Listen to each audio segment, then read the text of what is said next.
मैं Poonam Datta, associate professor political science, government college Shri Karanpur YouTube channel पर आप सभी का स्वागत करती हूँ। आज हम ब्रिटेन के संविधान के अंतर्गत अध्ययन करने जा रहे हैं ब्रिटिश संसद का, और ब्रिटिश संसद के अंतर्गत भी उसके उच्च सदन लॉर्ड सभा के बारे में अध्ययन करेंगे।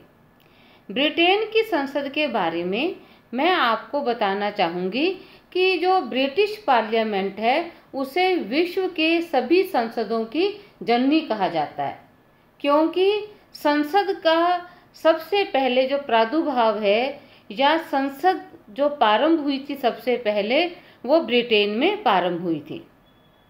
ऐसा कहा जाता है कि 1295 ईस्वी में ब्रिटेन के सम्राट एडवर्ड प्रथम ने कर प्रस्तावों पर जन समर्थन प्राप्त करने के लिए वहाँ के पादरी, सामंतों के अलावा नगर के प्रतिनिधियों को भी बुलाया था, और उस बैठक को पार्लियामेंट के मॉडल रूप कहा जाता है। सरल शब्दों में मैं आपको बताना चाहूँगी कि पार्लियामेंट का सबसे पहले प्रारंभ ब्रिटेन के अंतर्गत हुआ था। जैसे जब हमने ये ब्रिटिश संविधान की विशेषताओं का अध्ययन किया था, तो ब्रिटिश संविधान को या ब्रिटेन को लोकतंत्र की जननी कहा जाता है। ठीक वैसे ही ब्रिटेन को पार्लियामेंट की भी जननी कहा जाता है, संसद की भी जननी कहा जाता है। देखिए, अमेरिका में कांग्रेस है, वहाँ का जो व्यवस्थापिका है, व्यवस्थापिका को कांग्रेस कहा जाता है। भारत में व्यवस्थापिका को संसद या पार्लियामेंट कहते हैं। तो ये सब हमने ब्रिटेन से ही लिया है। अब ब्रिटेन में क्या है, संसद के 2 सदन हैं। जैसे अमेरिकी कांग्रेस है, उसके भी 2 सदन हैं। विश्व के अधिकतर देशों की व्यवस्थापिका द्विसदनात्मक होती है, और ब्रिटेन की संसद भी द्विसदनात्मक है। उसके 2 सदन हैं, एक का नाम है लॉर्ड सभा और दूसरी है कॉमन सभा। जो कॉमन सभा है उसे निम्न सदन भी कहा जाता है, या उसे हम लोक सदन भी कहते हैं, और जो लॉर्ड सभा है वो वहाँ का उच्च सदन है। कॉमन सभा, जिसका हम अध्ययन नेक्स्ट लेक्चर में करेंगे, उसके बारे में मैं आपको थोड़ा संक्षेप में बताना चाहूँगी कि कॉमन सभा के सदस्यों का निर्वाचन ब्रिटेन की जनता के द्वारा किया जाता है, या हम कह सकते हैं कि जनता के द्वारा निर्वाचित प्रतिनिधि कॉमन सभा में बैठते हैं। लेकिन आज हम अध्ययन कर रहे हैं लॉर्ड सभा का, उच्च सदन का। तो जो लॉर्ड सभा है वह एक वंशानुगत और एक बहुत बड़ा सदन है। हम ये कह सकते हैं कि विश्व का सबसे बड़ा द्वितीय या उच्च सदन है, वो क्या है, वो लॉर्ड सभा है। द्विसदनीय प्रणाली की स्थापना का श्रेय भी किसको जाता है, वो श्रेय भी ब्रिटेन को ही जाता है। तो आज हम अध्ययन करने जा रहे हैं ब्रिटेन की संसद या इंग्लैंड की संसद के उच्च सदन। अभी मैंने आपको बताया कि वहाँ की संसद के 2 सदन हैं, कॉमन सभा और लॉर्ड सभा। कॉमन सभा को निम्न सदन कहा जाता है, लॉर्ड सभा को उच्च सदन कहा जाता है, और आज हम अध्ययन करने जा रहे हैं लॉर्ड सभा के बारे में। अब देखिए, इंग्लैंड में एकात्मक शासन प्रणाली है, और जिन देशों में एकात्मक शासन प्रणाली होती है वहाँ साधारणतः संसद का केवल एक ही सदन होता है। लेकिन ब्रिटेन में संसद के 2 सदन हैं, एक है लॉर्ड सभा और दूसरा है कॉमन सभा। लॉर्ड सभा यद्यपि इसकी अब यह पहले जैसे शक्तिशाली नहीं रहा। लॉर्ड सभा के बारे में कहा जाता है कि 19वीं शताब्दी के आते आते लॉर्ड सभा की शक्तियाँ कम होती चली गई थी। पहले यह एक शक्तिशाली सदन था, लेकिन ऐतिहासिक कारणों से लॉर्ड सभा के रूप में दूसरा सदन आज भी बना हुआ है। वो ऐतिहासिक कारण क्या है कि वहाँ की जो लॉर्ड सभा है उसमें उसे एक कुलीन तंत्रीय संस्था भी कहा जाता है। देखिए, जब आप ब्रिटेन के संविधान की विशेषताओं का अध्ययन कर रहे थे तब मैंने आपको बताया था कि ब्रिटेन 3 प्रकार की शासन प्रणालियों का मिश्रण है। और वो शासन प्रणालियां कौन सी थी? राजतंत्र, कुलीन तंत्र और लोकतंत्र। अब राजतंत्र के बारे में मैं आपको बता ही चुकी हूँ कि वहाँ पर सम्राट आज भी विद्यमान है, अर्थात सैद्धांतिक रूप में वहाँ पर राजतंत्र है, क्योंकि सम्राट के पास नाम मात्र की शक्तियाँ हैं। व्यवहार में शासन चलाने की शक्तियाँ जनता के पास केंद्रित है, अर्थात वहाँ पर लोकतंत्र भी है। और जो लॉर्ड सभा है वो किसका प्रतिनिधित्व करती है? वो कुलीन तंत्र का प्रतिनिधित्व करती है। जो इसकी जो सदस्यता का प्रमुख आधार है वो वंशगत है।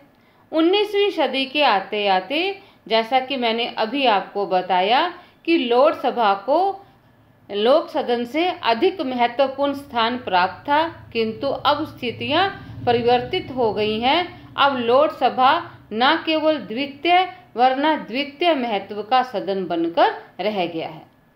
अब इसमें क्या है, इसके सदस्यों के बारे में जब आप अपने चर्चा करेंगे तब क्लियर हो जाएगा कि लॉर्ड सभा कैसे एक कुलीन तंत्रीय संस्था बन चुकी है।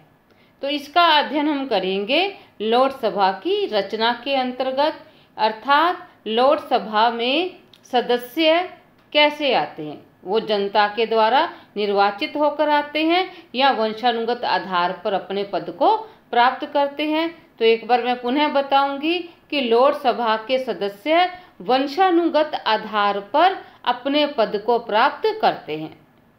इसमें आप देखिए, ये राजवंश से संबंधित जितने भी राजकुमार हैं वो स्वतः लॉर्ड सभा के सदस्य बन जाते हैं। ठीक है, इसको और अपने आगे पढ़ेंगे डिटेल में।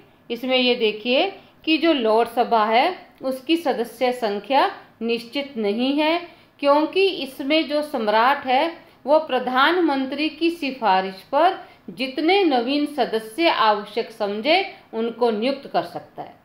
अब लॉर्ड सभा की सदस्यता किन किन लोगों को प्राप्त होती है, उसमें कौन लोग आते हैं? एक तो जैसा मैंने आपको अभी बताया कि राजवंश के जितने भी राजकुमार हैं वो स्वतः लॉर्ड सभा के पीयर माने जाते हैं, यानी कि लॉर्ड सभा के सदस्यों को पीयर कहते हैं वहाँ पर। इसके अलावा अवकाश प्राप्त प्रधानमंत्री, यानी कि आज तक इंग्लैंड में जितने भी प्रधानमंत्री रह चुके हैं, प्रधानमंत्री के पश्चात वो लॉर्ड सभा के सदस्य स्वतः ही बन जाते हैं। इसके अलावा लोक सदन की अवकाश प्राप्त अध्यक्ष, फिर अवकाश प्राप्त सेनापति, न्यायाधीश, वायसराय। इसके अतिरिक्त साहित्य, विज्ञान तथा कला में प्रसिद्धि प्राप्त व्यक्तियों को भी प्रधानमंत्री की सिफारिश पर सम्राट द्वारा लॉर्ड सभा की सदस्यता प्रदान की जाती है। तो इस तरह वर्तमान समय में लॉर्ड सभा की कुल सदस्य संख्या 743 है। संवैधानिक सुधार कानून 2005 के तहत अब लॉर्ड सभा में केवल 3 प्रकार के सदस्य होते हैं। ये हैं आध्यात्मिक लॉर्ड, एक है वंशगत पीयर और एक आते हैं आजीवन पीयर। इसमें जो वंशगत पीयर हैं ये तो राजकुमार हैं, वो वंशगत पीयर की श्रेणी में आते हैं। और जो आध्यात्मिक लॉर्ड हैं वहाँ की जो प्रसिद्ध चर्च है, तो चर्च के जो पदाधिकारी हैं उन्हें आध्यात्मिक लॉर्ड की संज्ञा दी जाती है। इसके अतिरिक्त जो प्रधानमंत्री, भूतपूर्व प्रधानमंत्री, ठीक है, लोक सदन के भूतपूर्व अध्यक्ष, वायसराय, ये सभी आजीवन सदस्य माने जाते हैं लॉर्ड सभा के। तो लॉर्ड सभा के 3 प्रकार के पीयर बताए हैं, एक तो आध्यात्मिक, एक वंशानुगत और तीसरे हैं आजीवन चलने वाले पीयर। तो ये थी लॉर्ड सभा की रचना। अब लॉर्ड सभा की रचना से हमें क्या समझ में आता है कि लोकसभा वह संस्था है जो आज भी इंग्लैंड में कुलीन तंत्रीय संस्था का प्रतिनिधित्व करती है। लोकसभा वह संस्था है जिसमें जनता के द्वारा निर्वाचित प्रतिनिधियों को कोई भी स्थान प्राप्त नहीं है।